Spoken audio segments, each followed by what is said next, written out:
Yeah, so the question was how has training techniques changed since I came here 25 years ago as a trainee and now as a coach. To be a fast bowler, I think is still very similar. There's no substitute for hard work, getting out there, doing the basics and doing the basics very well. But I think the technique, especially with technology, I think back 25 years ago we had a video recorder where you just press play, stop, rewind, pause, and it was a very long process to sit there and analyse an action.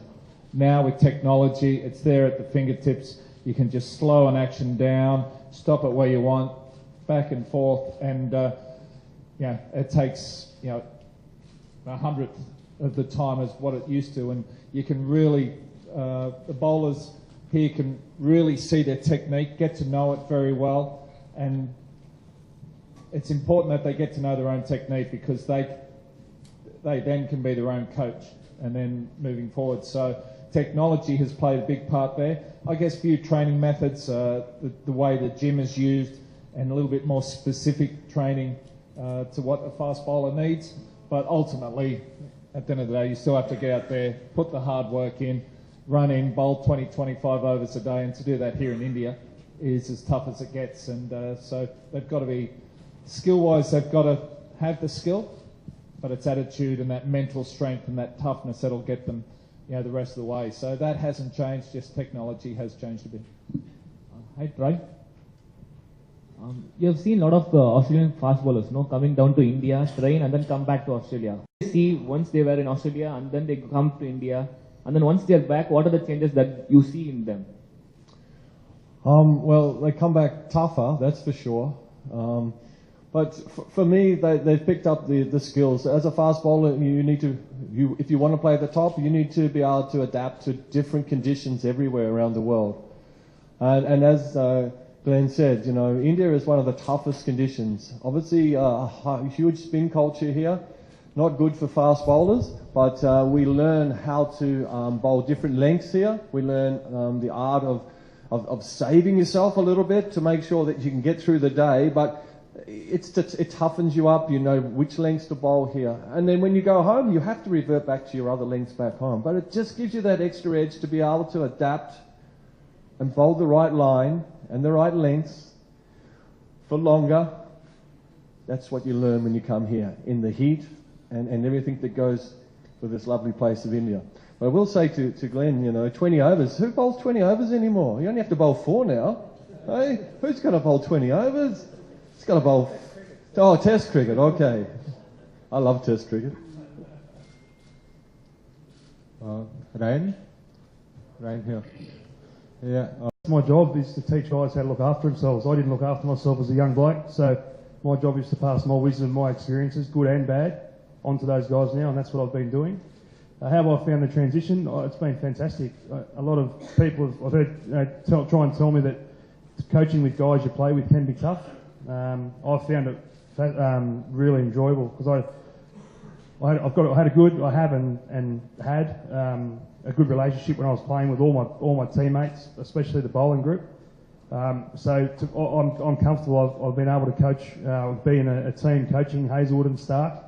And because of the relationship I built up with them when I was playing, I have a really good relationship with them now. So tough conversations aren't so tough. The challenge for me is getting to know the younger guys and bringing them up and forming that relationship with them to make sure that they've got trust in me. Just because of what I've done in my history doesn't mean I'm a good coach. It doesn't mean I'm a good bloke if they don't know me. So I've got to get that relationship, and that's something I try and do. And I think with that's when that trust comes. You start getting that player to come in, and then the honest talks about whatever you need to do. Changing a bowler.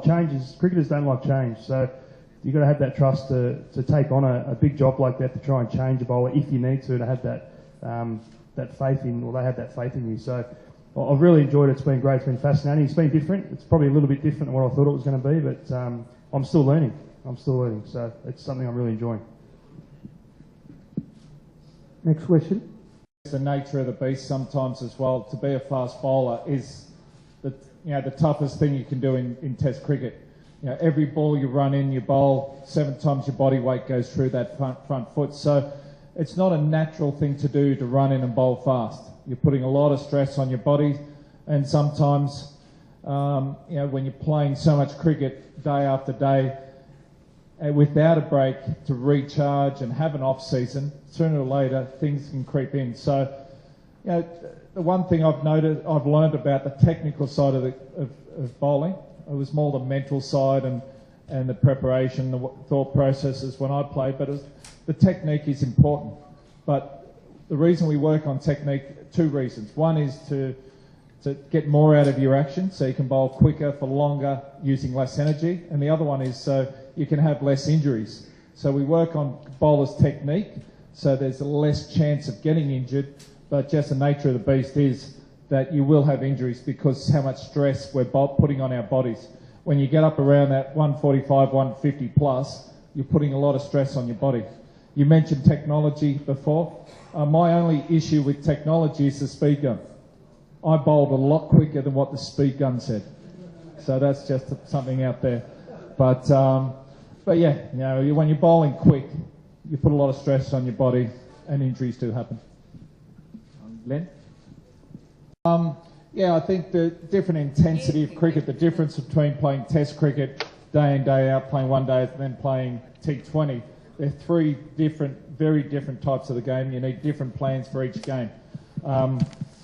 We've seen the skill level of batsmen in the shorter version of the game improve, I think, whereas I think sometimes the bowling around the world, I don't think the skill level has improved at the same pace.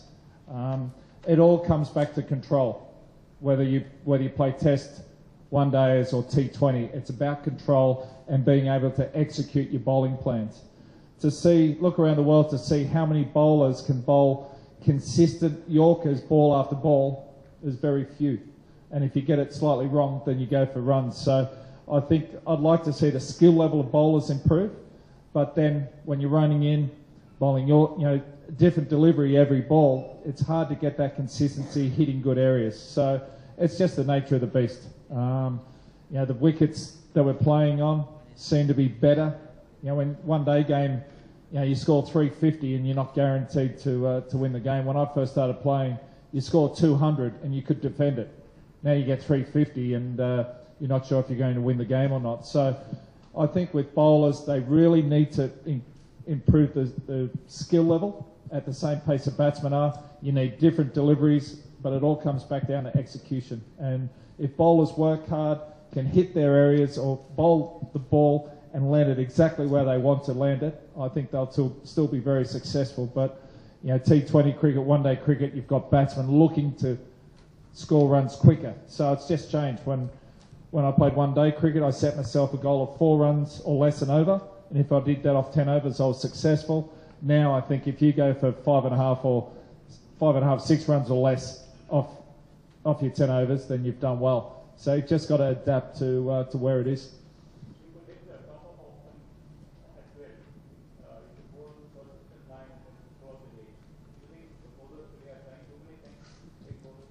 I didn't swing the ball and I didn't bowl that quick, so I had to do something, didn't I? So, I think there's still some very skillful bowlers out there at the moment. There's no doubt about that. I knew my game very well and I knew what I could do. And my goal, what I was trying to achieve every game, was to bowl what I call the perfect game, where every single ball went exactly where I wanted it to. And that was sort of the standard I set myself. So that's why we just try to pass on to the young guys there. Make sure you have control, bowl the ball where you want to bowl it, and then you can bowl to your bowling plans. And if they're not working, then you can change them. But if you don't have that control, then you're just running in and hoping. So, the game has changed even since I retired. And but bowlers have to be adaptable, as Troy said earlier, just in their bowling plans, bowling to the conditions, and you need to be adaptable very quickly to the conditions. T20 cricket, you get 4 overs. If it takes you two overs to warm up, 2 overs to adapt, game's over. So the intensity is different in the shorter version of the game, which is the main difference. Glenn, would you like to comment on the Australian pay dispute that's going on? What we achieved, 18 bowlers from our academy have gone on to play for the country. Our vision was always to produce bowlers to play for India, which we have done. And as Glenn mentioned, 3 of our bowlers now are part of the India A tour to South Africa. So even that's a very exciting prospect for us. So we're very happy with the way things are, and our vision is to keep working at it and ensure that we produce the best-in-class facilities to produce pace bowlers. Yeah. In respect, yes, it does play a big part. You know, you've got to sort of ensure you have the fuel within your system to get through, you know, a good hard day at the office, as I call it. I think 20 to 25 overs a day I thought was not a bad day at the office. So you need the energy to get through. You need to have the recovery time. You need to have the sleep. So there's a lot more that goes into it than just turning up on the day and playing. So, and that's one thing we do here at the MRF Pace Foundation, as the boys do back at the National Cricket Centre in Australia, is teaches young guys what it takes to be a professional cricketer. And it's about your sleep, it's about your recovery, training, preparation. So as soon as you walk on the field, batsman, bowler, whatever, you've prepared in every single way you can, and dietary and recovery and sleep are big important parts of that preparation. You don't see the lethal aspect of fast bowling with you and others anymore. Do you want to comment on that? The lethal Come side. again? The lethal side, you know, it's probably guys bowling up around that 100 mile an hour. I think bowling quick and bowling good areas, having that control. You know, example I use is Mitchell Johnson. Mitchell Johnson could bowl 150 kilometres plus, but the radar wasn't quite switched in. He was a very good bowler, quick bowler. As soon as he got that control and he bowled at that pace, to me became a lethal bowler. Got the batsman jumping around and, you know, took some wickets and you know, put the fear in batsmen. I guess also with the protective gear they wear these days. I was number 11 and I could hardly bat to save myself, but when I was out there, I wasn't scared of getting hurt because I had so much protective gear. I was probably more scared of embarrassing myself the way I got out again, but I think that fear isn't there like it used to be because of the protective gear, which is a positive for the game of cricket. So, but someone bowling 150 kilometres an hour still gets batsmen jumping around, and you know, to go to the game and see that, you know, that's, I think it's good for the game, and it's but it's a very rare thing, very unique thing to bowl 150 plus. It's something that you can't train into a bowler who bowls 130. It's a very unique ability, and that's something we don't want to lose. So when we're looking to improve their actions, improve their technique, we don't want them to lose their pace, because that's something that's unique. Ryan, there's a question. Yeah, you just. Oh, I guess it's probably giving him my experiences. It's well documented that I had injuries, and the way I dealt with them, it was just to basically you have an injury, you have your couple of days where you, what I call kick around cans, you're a bit unhappy, and then you've got to move on, and you've got to. The next step for that is to go ahead and go do your recovery and get well again, so you can come back. So injury in any sport's no good. We just heard Glenn talk about the fast bowling aspect.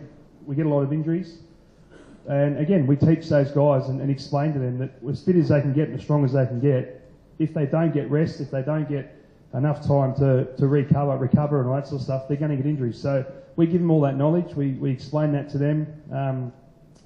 Again, it's about how you come back from that injury, and I think that's the important thing. And then again, that's something I talk to our guys a lot.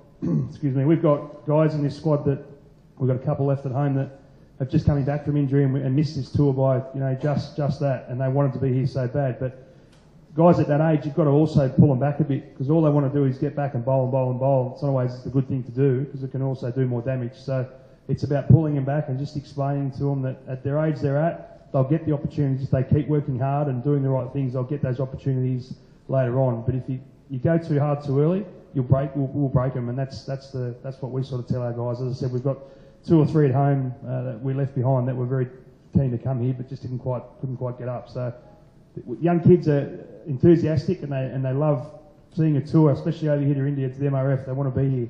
They know so much about it. Troy's told them a lot about it. They want to be here, but you've just got to make sure you pull them back and explain to them there's plenty of time in their careers. And my question will be because most of the bowlers now are not bowling reverse swing rather than that days. I think there's still a bit of reverse swing going around, but we spoke about being a quality fast bowler is about being able to adapt to different conditions. In Australia, the wicket's quicker, bouncier, carries through, a bit more seam movement. Whereas here in India, I learned probably the hard way how to adapt and what worked over here. And that's what I try to pass on to the young guys too. The new ball carries through well, so you've got to use that new ball, look to take wickets, get it up there, hopefully get a bit of shape, have your slips. Then the ball gets a little bit softer, doesn't carry through as well, so then you have to bowl straighter, have a little bit more of a defensive field, and work on that delivery of the ball till it starts going reverse swing, then you can attack again. And that was what I felt the plan to bowl here in India.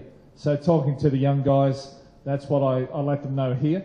The wickets can be pretty tough to bowl on, not as much pace, they're good turning wickets, but if it starts reverse swinging, then that's something that's back in the bowler's favour. So all the boys at the MRF Pace Foundation, they know how to bowl reverse swing, which is good, and they're teaching me how to bowl reverse swing sometimes. So they're pretty well up to date, and you need to identify how to take wickets, because at the end of the day, being a fast bowler, your job is to take wickets, and it's how you go about that, your bowling plan, that will tell whether you're a good, great, whatever fast bowler and how far you're going to go in the system. So that's what we're looking to do.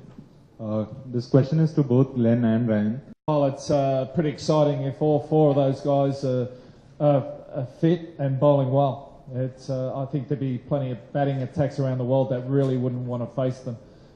Josh Hazlewood, who's been over here a couple of years ago, I think is a quality bowler.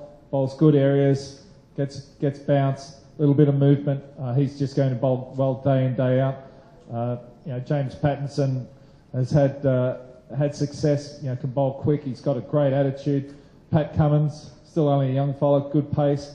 But to me, Mitchell Stark, let me get it right. Mitchell Stark, when he's on song, he's as good as anyone in the world. And the thing I like about Starkey is he takes the conditions of the pitch totally out of it because of the length he bowls. If he's bowling the new ball and swinging the new ball because of that attacking length he bowls, doesn't matter if the wicket's quick, slow, whatever, he's going to take wickets. Then when the ball's reversing, he's as good as anyone bowling reverse swing. And when you're bowling 150 plus kilometres an hour, bowling those attacking lengths that he bowls and swinging the ball, I don't think anyone's can match him in the world at the moment. So he's number one in the world when he's bowling well, to me. So it's not a bad bowling attack. You wonder if you need a spinner in that attack, don't you? So normally they'll throw one in just for good measure, but it's not a bad attack. Final two questions, please. The young guys at the MRF Pace Foundation, every time I come here, they improve. And to see their consistency and their control, it's gone from here to here to here, and it's getting tighter and tighter. They're setting the bar higher and higher. And, we practice bowling Yorkers, which I don't know if a lot of teams around the world really practice Yorkers that well. Different, slow deliveries, what have you. And you look at the last IPL, the emerging player of the tournament was Basil Tumpey, who I think was brilliant for Basil. He's worked hard at the foundation and had success at the IPL, and that was because of that consistency and the way he went about it. So, it's something that we're looking to improve. That especially the Yorkers. Most people can bowl length. Anyone can bowl a slower ball, but very few people can hit a Yorker consistently, ball after ball. And if you can do that, I think you're going to be consistent in world cricket, and every team will want you in their team, especially in the IPL. So they're the things we're working on. There's always room for improvement, but the way the guys at the foundation are going under Central, every time I come here I see improvement, and that's what it's about. Ryan, wanted your view on the fast bowlers as well, since the captaincy, his batting's gone even better, which I wasn't sure was possible. But I think he learned a lot from Michael and how he had to lead the team. He took over, and it was something that usually when guys, I guess, I'd never captain, but taking over a team can be tough, especially when you've got the weight of your country on your shoulders. He hasn't changed. He still is close to the team. He's got a lot of good mates in the team and I think that's the important thing. He hasn't changed his approach to what he does around the team. But again, his batting, I think he just loves that extra pressure. That's the only way I can, he only captained me, I think it was once, maybe twice against India. But he just loves that. It must be that extra pressure that he just loves and thrives on. So it's great to see him. As you want your captain leading, and he does that very well. The best way to do it is with your main skill, and he's doing it with the bat. So on the 4 fast bowlers, I think if we get those 4 up and going, I don't think there's too many better attacks around the world. I think England have still got a very good attack with the 2 old horses there in Anderson and Broad. But as Glenn said, to have 4 guys potentially bowling that upper 140 k now is very unusual. Pat Cummins is probably one that I think, other than Stark, as Glenn talked about, and Hazelwood, but Cummins, who came in here and played 2 test matches over here and did so well after not playing first-class cricket for a while. He's one for me that it's so easy for him to bowl fast. He's had a few little setbacks here and there, but he's worked very hard on them. I've spent some time with him up in Brisbane when he's been up there, and his work ethic and just that desire to be playing test cricket is huge for him. So he's the exciting one. James Patton's another one, as Glenn said, he's got a great attitude. Just had a few little dramas here and there. Hopefully he's over them now. He's had a good winter in England, which hopefully he's got some bowling into him. To have all those 4 in, especially against England in the summer, would be fantastic for Australian cricket. Thank you so much, gentlemen. Valuable time and support.